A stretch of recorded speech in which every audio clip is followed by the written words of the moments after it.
Ladies and gentlemen, boys and girls, cats and kittens, Empire, welcome back to the podcast. Thank you, thank you, thank you.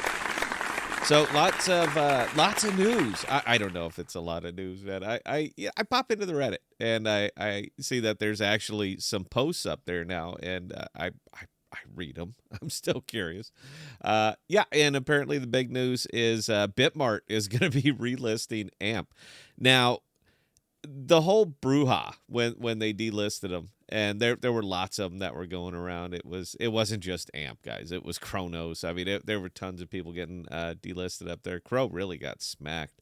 But the whole brouhaha was the SEC, and it could have played into it. It was most likely the meager volume and the fact that token bled off so much probably had a little bit more to do with it. But recently, now with all the action picking up, a lot of volume, just a lot of trade volume on this. It's Bitmart picked them back up. So is it really going to make a difference? You know what? We'll get into it right after this. Got to use my graphic.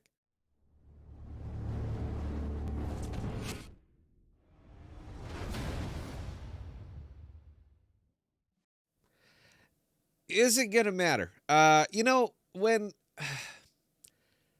central exchanges don't really care, all right, about a token's price. They're kind of indifferent to it. What they care about are people buying it and selling it. That's what a central exchange cares about.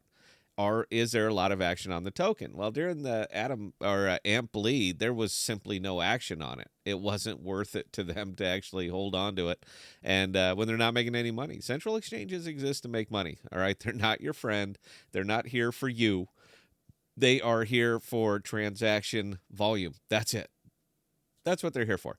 So when you see something like AMP that pegged at like $45 million worth of trading volume over the last 24 hours, not today, but before, then yeah, they're absolutely going to be interested in it, and yeah, because they make money on it. Over the last 24 hours on this one here, it's dropped down to $13 million, and I imagine a lot of that might be sellish pressure, but I don't know. It's kind of held a little level here for a few days, and I imagine everybody's going to come up and start talking about the new floor. There simply is no new floor on AMP. The floor is wherever the hell it wants to settle in at. So as much as I appreciate that from a crypto perspective, I give it absolutely no weight whatsoever. It's gonna bleed off again. It'll pick up again. It'll bleed off again because we seem to keep forgetting what makes AMP go up in value and what makes it maintain value. It's a use case token. So what makes it go up in value is people using it, and they're not. All right, they're really not. But I did pop over to the Reddit because this was the one of the big ones that popped up. AMP is relisting on Bitmart. Was it listing or was it relisting? I think it was up there before and they took it down and now they're relisting it. So, yay for them. They want to get in on some of this money. But, the comments are always great. I love the comments on these things. That's a win. Nice. We're getting bubbly. We're going to go. It's all on its way now. No, but it's nice to see some excitement. I thought the funniest one, and I'm actually going to use this as just a little Reddit plug. This was the funniest damn post I think I saw on here ever. Online spending and spend name change. The poster here, person in AMP. That is glorious, man. I wonder if you're in AMP. Apparently you are. Are there any plans to be able to pay with spend online? I like shopping online sometimes, and it would be nice to have that option at Flexa HQ. Maybe even a name change with the spend with the spend app. And here's the reply from Trev. Yes, to both. It feels so staged. I mean, I'm not saying that. It's just kind of how this place works anymore, man. It feels so completely staged. You get this random question about something that nobody gives just even the least little shit about. And they're back on it. Yes, we've been in deep consideration to rename the spend app to something different. You got Yeah, I'm not one that's at a loss for words. This is what I do, is come up with ways to address this. But I mean, damn. I mean, this is it. You guys have been to fix all of this, to fix this morass that you've laid this token into. Your big save. We're gonna rename it. We're gonna rebrand the Spend app, the black hole of all apps. We're gonna rebrand this and rename it to something better, and that's just going to that's gonna save it all. Yeah, and. I, wait, yes, we're considering putting it online. You've been saying that for years. For years. That's what you've been saying. Oh, yeah, any moment now, man. Just got to hit the switch. Maybe, I mean, what are you waiting for? What are you waiting for? Yeah, anyway, I love this one, man. I'm going to dedicate some time on the live stream to this one. What was the other fun one down there? Oh, somebody laid in another video, amp powered, pay less with Flexa. The comments were great. I mean, just great. Whoever this guy is, Marion Barry.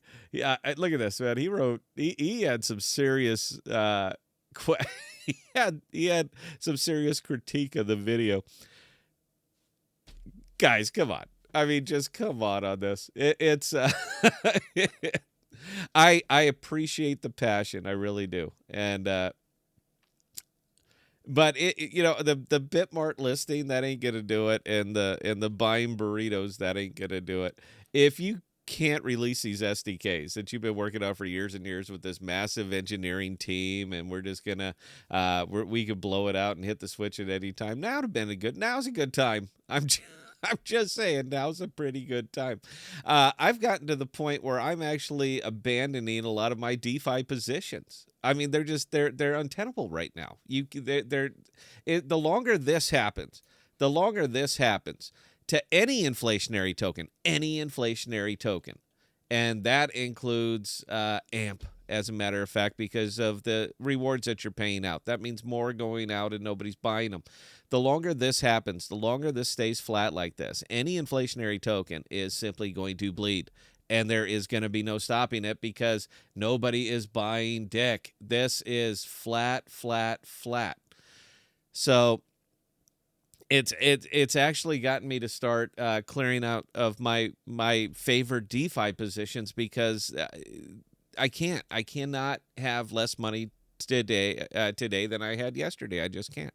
So I mean, I'm actually bailing out of these positions, and I'm moving money over to Camelot, Arbitrum. I can't do Ethereum L1s. I just can't do Ethereum. The gas, man, is brutal. And unfortunately, any of the AMP people know exactly what I'm talking about. That, man, the base layer L1 is Ethereum is brutal.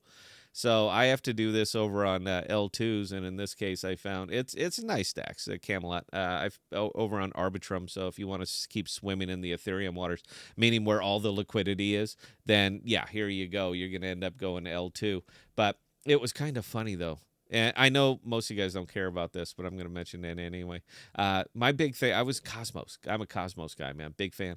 But they've basically rebuilt it. Cosmos up until now was the IBC. I mean, that was the whole thing. Trade anything for anything, and it was wonderful. But they've effectively rebuilt that over with all these L2s. They've rebuilt it on Ethereum in the aggregate.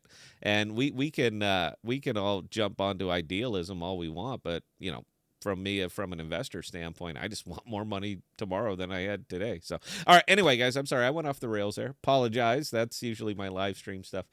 You know what? AMP Aces. Gonna be great, man. Just gotta buy, just gotta hold, just gotta believe. Isn't that the thing now? What makes a token go up organically? Ask yourself that question, and everything else up here seems to make sense. Questions or comments, Scott at ThePodocasts.com. I answer any and all. And until next time, please stay safe. Please be smart with your money, and let's get that Spend app renamed, man. We're back, baby. We are back.